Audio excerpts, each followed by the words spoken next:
Hello and welcome to Breadcrumbs, the podcast from WorkSync, focused on the latest, most cutting-edge trends in HCM, HR, and workforce management. We offer you breadcrumbs so you can build your own path in this ever-evolving world of work. I'm your host, Kim Payne, and today we're joined by Jason from WorkSync. Welcome, Jason. Thank you. Glad to be here. So today we are discussing attaining and retaining talent. We all know that it's hard to find workers right now. Can you give us a quick recap of the situation? Yeah, absolutely. First, virtually all of the staffing friction and shortage for aging services, part of a larger deskless worker segment. Okay, so what is a deskless worker? That's a good question. Because even though they represent 72% of the market, they're really underserved by the HCM and workforce management providers. So these are industries like restaurants, healthcare, hospitality, manufacturing, transportation, employees that do their work away from a desk or a computer. And furthermore, the HCM workforce management providers, largely their focus has not been designed around the deskless worker. And that would, of course, include the care providers in long-term care. So tell me a little bit more about long-term care. So senior care organizations carry some of the highest turnover rates in the country. Nursing aides can be as high as 100% turnover. And this produces recruiting challenges and positions unfilled, not to mention some of the lowest rates of job satisfaction. In some cases, now other facilities have off-the-charts job satisfaction. This disparity has inspired a focused research on lessons learned and architecting practical prescriptions that have tangible results. I think it's worth noting that unlike quick service or fast food industry, where the risk is a customer missing a regrettable meal, we're talking about our most fragile members of society, lacking the quality care required to carry out a meaningful life. Thus, we will be prioritizing the variable direct care worker. Naturally, these tactics, strategies, prescriptions are designed to improve all of your non-exempt positions. Part of the trends here as well is we have to face the reality that not every worker is equipped with the skills or the passion to show up every day and serve the aging community. Turnover is costly, but perhaps worth it if you're weeding out underperformers. So to recap, turnover creates recruiting challenges, overtime costs, toxic culture, and decimates profitability. So your listeners, by the end of this episode 1, will learn the prescriptions for turnover, and I'll be supplying 3 tangible, pragmatic tactics for everyone to be able to take back and implement almost immediately. Well, that's great. So let's get started. So what do you think are some of the reasons that good workers leave? So that's a great question. If they're a good worker, maybe they even have high job satisfaction at one time, or they really have a passion for the aging community. Well, part of it is they're stuck with terrible resident or patient ratios. If we take the third shift or evening or night shift as an example, often the ratio will be 15 residents or patients to 1 caretaker. And that's okay. A lot of times they're sleeping and maybe there's some meds and the like. But what if one of those people don't show up? What if one of your workers just calls in or doesn't call in at all? Now your good worker is stuck with a 30-to-1 ratio. 30 is way too many, and they get overwhelmed. They can't do a good job. The patients are underserved. They're overworked. They're going to go somewhere where they believe that the facility is behind them and giving them the right tools, which is including the appropriate labor coverage to tend to the residents that they care so much about. Right. So it sounds like employers are trying. Some are trying, yes. Yeah. Being very creative. Is there anything more that employers can be doing to combat the situation? So there's a lot of gold star for creativity. Mm-hmm. And I think in some cases it's working, but I question its sustainability. Is it affordable? Is it on brand? Some of these tactics that are currently being used, is it on brand for a healthcare facility? I mean, all across the country, we've talked to executive directors, HR professionals, facility managers, nursing directors, are getting fairly creative, even if they're having to hold their nose. So a couple of things that they're doing. They're increasing hourly rates, okay, and they're advertising that. Signing bonuses, show up bonuses. If you can believe it, you're hired, you're scheduled. If you show up, we will pay you a bonus. There's a facility in Arkansas that is offering $100 just fill out an application. A group from Missouri is paying a $100 bonus every week you work all of your shifts. Sometimes $1,000 to $5,000 signing bonus. It seems desperate. Right, and temporary. And very temporary. So, do you see any more sustainable or longer term practices? Yes, there's a couple of good ones that people seem to have been gravitating towards. So the benefit package should include paying for certification and licensing programs, even paying off college debt. Work half a year, get half a year college debt paid. And those are working, as much as bribes and money can work, which unfortunately has proven to be quick fixes. Another issue, besides the instability of sustainability of buying your way out of this problem, is brand. Let's face it, these are healthcare facilities with arguably the toughest, most important job in our society. And we're giving away free car washes and 20-foot air dancing Gumbies to entice people who happen to be driving by. That should tell you how desperate our facilities are to solve this issue. And I'd ask you to stick around if you want to hear some alternative. Yeah, employers sound desperate, but I don't think that means you're suggesting they should hire anyone. What are some qualities do you think employers should be looking for when seeking those workers? So first is tenure. Job hoppers hop. Really focus on lateral job hopping. So from one entry level to another, and they're just not satisfied and maybe creating a toxic environment themselves. That's different than if someone is moving their way through the ranks, adding licenses and credentials, and now you could be that next move up for them. Keep in mind that when you dig into the so-called Great Resignation that's hit the U.S. job market, it's closer to the Great Promotion, and as much or more to do with the workers looking for work that optimizes what they do, their skills, and complementing their life. Work-life balance. And I intend to unpack that concept into practical steps that improve both business, residents, and employees. Okay, so we have set up the problem, so let's get into some of the solutions. What are some strategies for attaining talent? So back to the qualities of the worker. Remember, this can be a move up for an entry-level worker. And they have a proven tenure or have a history of moving up. That's fantastic. But only if you help them continue on that path. Don't let them stagnate. Encourage more licensing, certifications, and of course, compensate appropriately. Though not one of our 3 prescriptions, I do believe paying folks for licensing, accreditation, certifications, nursing school, etc., is a good return on investment. You get trained folks and you guarantee tenure. Is there anything else? Yeah, before we move on, another attribute is confirming that their availability addresses your top shift requirements or your current coverage and labor gaps. Think about what good does it do to have the best candidate in front of you with the great work experience, all the qualifications, but they can't work on Wednesday and Sunday nights, which is when you've had your largest labor gaps. That reminds me, it goes without saying that your electronic health record system should really be informing your schedule calculations. Yes. Any position really that's responsible for delivering on a care plan.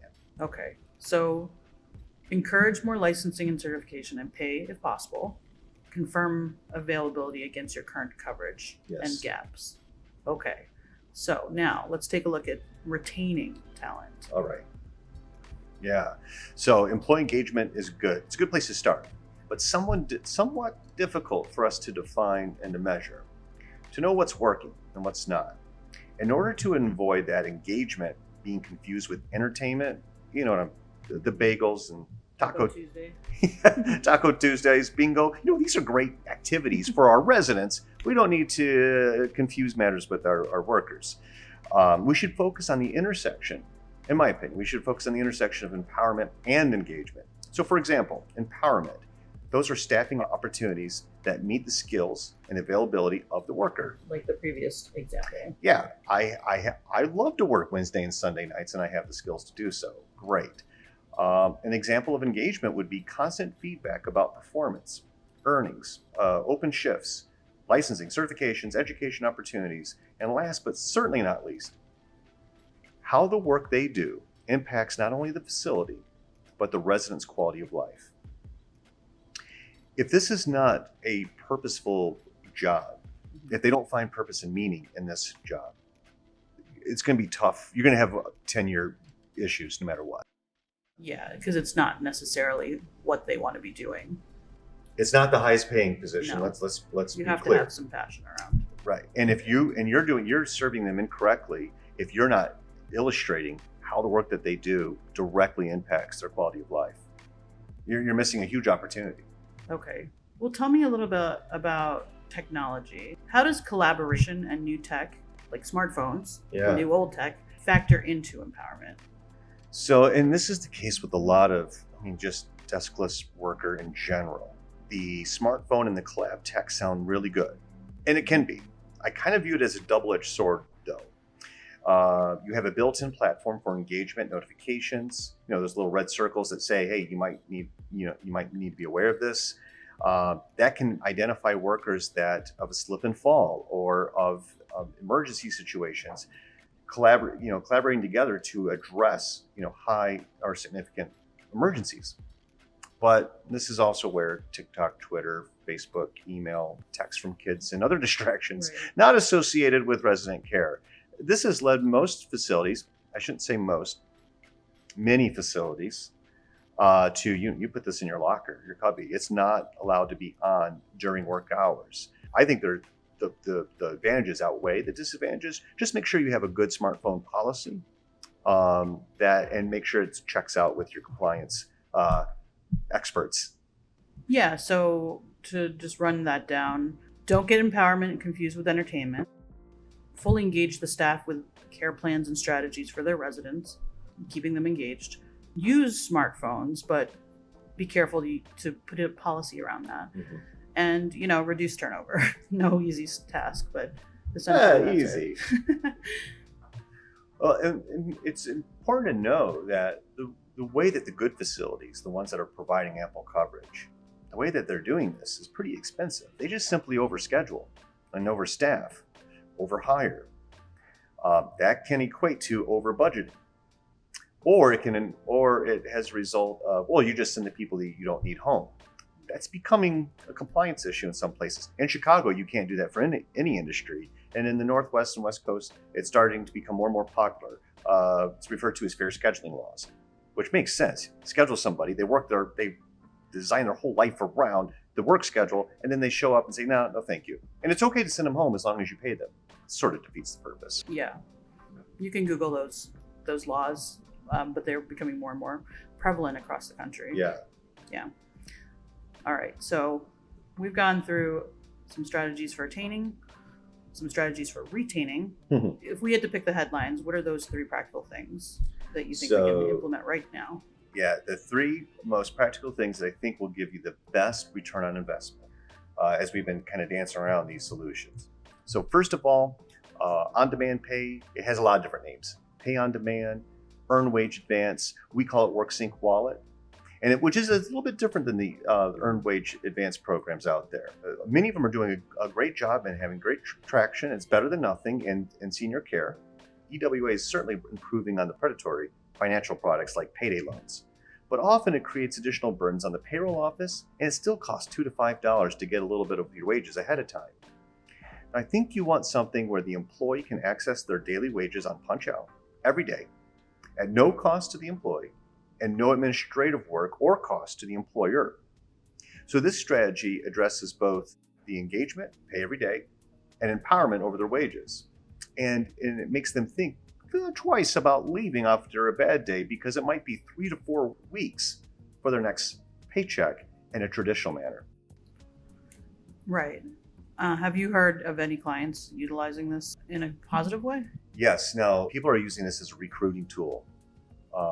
Get an interview today, get paid today. And there was a story out of a facility in Florida that came across my desk recently, where this woman who saw about a job, really low on funds, even low on gas, used her last bit of gas to get to the interview. She gets hired on the day of the interview and goes to work. As soon as she punches out, she gets paid. And then she's able to fill up her tank and even buy groceries for her family. hearing that story was really quite powerful and just shows the types of things that we need to do to help this industry and these workers.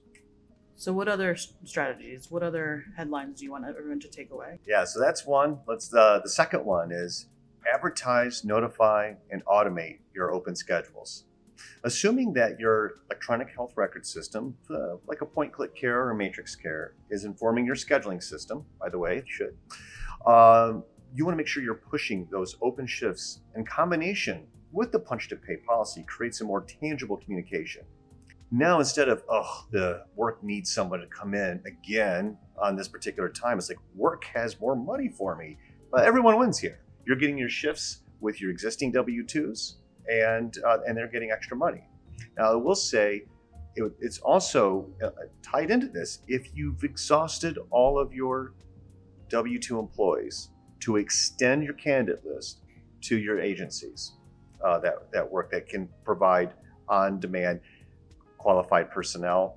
I would say a W-2 employee for agency is preferred over 1099 for various compliance and PBJ reasons. But that's really make sure that you're pushing out those open shifts. Yeah, well, what about trades? Well, this is where this is the good edge of the sword of the mobile and collaboration.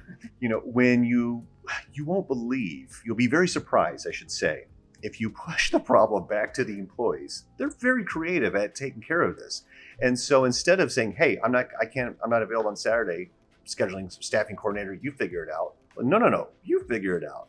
So there's a lot of great apps today, collaboration apps, where employees can trade with one another in bargains, say, hey, I can work Wednesday, I can't work Saturday, and they can figure this all out. And of course, your management can approve these transactions. But yeah, that's really best case scenario. Yeah, and then they're responsible and really involved, empowered and engaged. Right? It's the perfect prescription for an empowered and engaged workforce. So that just leaves us with our third one, and that is the money. Now, my preference and I think what works the best when you're going to give bonuses, instead of giving bonuses for them filling out an application or showing up every week, how about an attendance bonus that's at the end of the calendar year? By lowering your turnover, and our benchmarking suggests that if you take these best practices, you should be able to see a 30%. It's not a magic bullet, but you should be able to lower your turnover rate by 30%. It's $10,000 conservatively for every separation. So with this extra cash on hand, why don't you spread it around to the folks that have earned it for you? The people that are not only there, still with you at the calendar year, but have performed at a consistent level for the entire year. These attendance bonuses would range between $500 and $5,000. Depends on how long they were there. Were they there for the whole year, or were they hired in November? So we have a full calculator and an analysis system that can help you executing on this policy. And just keep in mind, for those people that have been with you and have had a great attendance record and great performance all year, and now they're going to get a significant cash bonus at the end of the year when a lot of families can use it the most. Simple. Doable. It's doable. So things to think about. Helping your workers get paid every day. Empowering them to take control of their scheduling by advertising open shifts. And then giving them bonus for being there and being quality workers. Sounds like those are good starts to thinking about solving this very difficult problem. Mm-hmm. So thank you for offering that advice. Is there anything that you can offer, any research or consultations that we would want to look at to just further investigate this topic? So we have WorkSync consultants and experts that can help design these programs, tailor them for you, make sure that you have the technology in place, and even help you with some of the policy and track the results. Yeah, and then you can hear even more about how Jason plans to solve all of these problems for you. We'll link all of these documents and Jason's information in our show description. But thank you so much for joining us. It was a great first episode. Stick around for more breadcrumbs moving forward. And thanks to everyone for listening. We appreciate it. Thanks, Jason. Awesome. Great. Thank you.